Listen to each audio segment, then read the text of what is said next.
Всем привет, друзья! Counter-Strike 2 совсем недавно вышел, и все ищут под себя какие-то оптимальные настройки. Кто-то говорит такие ставь, кто-то такие ставь. Сегодня я тебе покажу те настройки, которые лично я для себя сам лично нашел, потому что я тестировал на разные разрешения, разные там ставил. Кто-то говорит 16:9 круто, кто-то говорит 4:3, растянутое, не растянутое. Я сейчас покажу, на каких я разрешениях играю, какие у меня настройки, поэтому присаживайся поудобнее. И также в конце ролика очень будет прикольный бонус. Ну что, погнали? Ну что, ребята, начнем мы с настройки. Смотрите, оптимальные настройки, которые я для себя подобрал. Зайдем сразу же в изображение, да. Нет, давайте мы найдем с график нажмем. По яркости, да. Все вы заметили то, что ярко Counter-Strike очень сильно яркая стала. Если 133 поставить, как мы раньше выкручивали в CSGO на яркость, да, то картинка становится прям какая-то пыльная. Не знаю, как вам объяснить. То есть по дефолту нам предлагает CS2 93, но так она сильно темная и контрастная. Всем советую, конечно, подбирать под свое предпочтение на карте и так далее. Но я нашел оптимальный, это где-то 107, вот так вот, 110. Это прям край, чтобы было удобно. Итак, по настройкам пробежимся сразу же по изображению. Расширенные настройки изображения сверху мы заходим. Ни у одного в мире нет вертикальной синхронизации включена, поэтому обязательно выключаем. Повышенный контраст игроков тоже включаем. Как это, что это вообще замечается? То есть, если вы включите, то игрок, вот давайте на того же самого бота сейчас поставим, да, это повышенный контраст у нас включен. Если мы его выключим, заметили, ну, не знаю, по видео может быть незаметно, он более такой, ну, типа, более беловатого типа, чем если он будет включен. Тут более он контрастный, то есть темные элементы более темнее выглядят, чем надо. Так, дальше, смотрите, режим сглаженной множественной обработки. У кого-то 4X, у кого-то 8X, у того же самого Симпла CMA вообще стоит, да, у Робса 8X, у Джейма тоже 8X, и у меня тоже стоит 8X, потому что, если вы поставите, например, нет, посмотрите, как у вас будет те же самые вот эти вот двери, да, ну, ребит все, видите, то есть нету сглаживания. 8X это никак на FPS, кстати, не влияет, если что, вдруг, видите, все плавно. Все плавно, все углы, как углы, и все четко, отлично видно, поэтому советую данную настройку оставить именно такой. Тени, тени, тени, тени, настройка теней. Обязательно эта настройка нужно кое-как сделать. Давайте мы проверим, например, с высокими поставим, да, я вам покажу просто, как тени вообще работают. Поставим мы бота, давайте вот здесь, да. Все любят занимать банку, бокс, кто как называет, да. И если, например, вы поджимаете на шифте, а здесь будет стоять персонаж, давайте мы сейчас поставим. Вот видите, мы двигаемся и видим тень, да. Тень обязательно будет двигаться, да. Это у нас с высокими настройками. Если мы их просто берем и вырубаем, то мы видим вот такую картинку. То есть еле-еле, как будто ее даже и нету, да, тени. То есть не сильно она будет заметна здесь. Но я сам лично постоянно играю с высокими тенями, потому что огромную роль влияет. Смотрите, какой силуэт прям жестко виден, и тени в Counter-Strike 2 сейчас огромную роль играют. Все зависит, конечно же, от карт, когда вы играете. Если на Эншине там преобладает очень много всякого световой темы, которые дают вам офигенное освещение, да, то, конечно же, посоветую вам поставить либо среднее, либо высокое, смотря какого у тебя FPS, какой у тебя компьютер, но не вырубать. Если ты вырубаешь, то, конечно, тяжелее тебе намного будет играть, потому что вы видите заранее информацию благодаря теням, где находится противник. Следующая настройка — это дистанция модели текстур. Если ты хочешь данную настройку, чтобы у тебя стояла там высокая, средняя, либо низкая, да, смотрите, у меня стоит высокая. Почему? Потому что я люблю, когда скины выглядят красиво. Если вы поставите, понятное дело, например, низкая, да, вы уже видите и скины хуже, и модельки на карте хуже. Поэтому у меня стоит высокая. У меня, если что, видеокарта 1660 Ti и Ryzen 5. У меня Counter-Strike чувствует себя отлично. Там FPS 200 плюс показывает. Анизотропная фильтрация текстур, да. Почему-то стоит 4х. Обязательно ставим билинейную. Она у многих, у всех так стоит. У про игроков, поэтому просто ставь билинейную и забывай. Реализация шейдеров, да. Если ты хочешь, чтобы у тебя там твой красивый ножичек блестел, да, там сапфиры, либо какие-то волны, потому что сейчас там прям тот же самый стилит волны, он выглядит как сапфир, да, почти.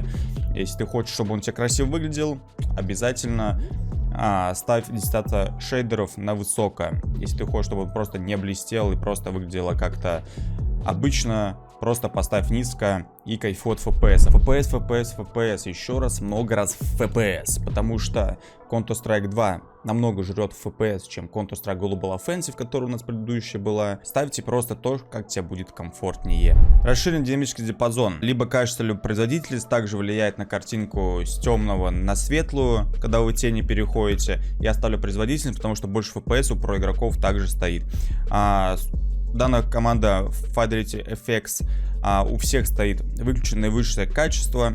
Это и также низкая задержка NVIDIA Reflex включена плюс ускорение. Почему так? Потому что это влияет очень сильно на input lag. Все игроки ставят так, и про, и не про, поэтому могу тебе советовать, просто поставь именно так. Но это лично мои настройки, ты можешь подобрать именно под себя, которая выключена как на стабильный FPS, так и на графику, поэтому могу вам легко рекомендовать именно вот такие настройки. Еще раз вам покажу я их медленно.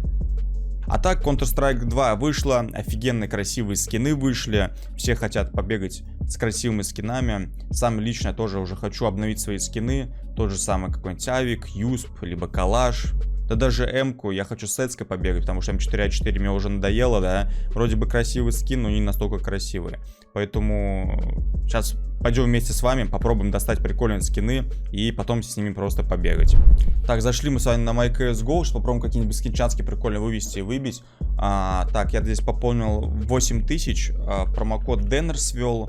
Он дал 40% пополнения, то есть, смотрите, я 8000 закинул, да, 11200 у меня было, там, ну, кейсик крутанул, короче, уже, сейчас не показал просто вам, ну, не суть, короче, 11200 мне дало, да, и сейчас попробуем с вами что-нибудь пооткрывать. Тут я нашел, короче, прикольный скинчанский, как раз мне нужен Юсп, как я вам говорил, да, а вот Ален Юсп, да, то есть там, смотрите, убийство подтверждено падает, либо пустынная тактика, да, то есть либо хороший Юсп, либо плохой Юсп. Как я понимаю, ну, если ты одно открытие сделаешь, то навряд ли тебе сейчас сразу же убийство подтверждено упадет. Но если так случится, будет, конечно... Нет, да, не докается. Надо, походу, либо по 5, либо по 10 раз открывать. Давайте попробуем, ну, 10 раз откроем. Может быть, он нам выпадет. И будет очень круто, как бы. Так, 10 раз. Так, тут не докатилось, там прокатилось. Окей. Вдруг он нам дропнется, будет вообще, ну, офигенно. Он нормально стоит. О, дропнулся. Отлично, отлично. Так, обязательно мы его с вами оставляем. Так, вот это вот мы продадим. О, вот такой вот юспик у нас уже есть. Это хорошо.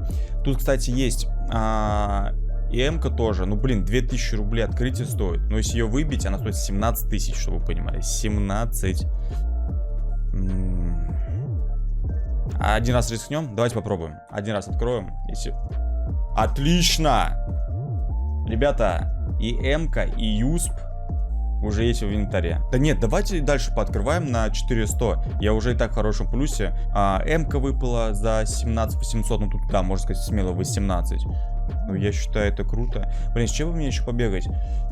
Давайте Глок, например, то же самое. Так, 10 штук это 1000. Давайте по 3 попробуем пооткрывать. Гамма-волна, остановись. Ну, конечно же, ты не остановишься на гамма-волну. Так. Давайте продадим это все. Давайте, погнали дальше. О! Вот так, так. Блин, давайте... вот этих два мы пока оставим, да? Давайте еще раз крутанем и уйдем, если что, вдруг какой-то сейчас хороший выпадет. Так, те два глока оставим, какой-нибудь, короче, выберем. Смотрите, какие прикольные, да? Вот нам выпало и Юсп, и М-ка, и это, бля, кайф вообще. Так, давай какой-нибудь кейс крутанем один. Давай кейс сахар попробуем открыть. Нет, Галиль. Да, мне его. Хотя прикольный тоже Галильчик, можно с ним побегать было бы. Но он не такой красивый. Так, 243. Давай по-быстрому какой-нибудь такой кейс с вами откроем. Неоновая фанера. Еще раз можем его с вами открыть. О, по 250 красивый. Вот это мы тоже с вами оставим. Он тоже прикольный. красиво будет смотреться. Так, и 109 рублей остается. Мы можем с вами вот такой вот кейсик открыть. Давай быстро откроем. Ой-ой-ой-ой-ой, P250 упала. Так, продаем. Давай, вот 10 штук можем с вами открыть. Давайте откроем 10 штучек. Так, продаем. Еще раз 10 можем открыть. Охереть! Смотрите, что нам выпало. Так, это продаем. Калашек. Идеально, идеально. Вот это хорошо. То есть и ЮСП, и М-очка, М4-1С, и Глока по 250, и Азимов. Супер, сколько продать? Все можем до 26. 26. Не забывайте промокод DENIS активировать, залетать. 40% к пополнению. Там примерно 3000 закинули, там получили 4200, 1000 закинули, 1400 получили. Я думаю, что это кайф. Я тебе показал оптимальные настройки по CS2, с которой лично я играю, могу советовать лично тебе. Также залетели вообще вот в конце, я такого вообще не ожидал, что вот так вот можно взять, просто апнуть. Пошли обнулить скины, буду теперь бегать с прикольными скинами. Все, подписывайся на канал, пиши комментарии. Все, до новых видео, пока-пока.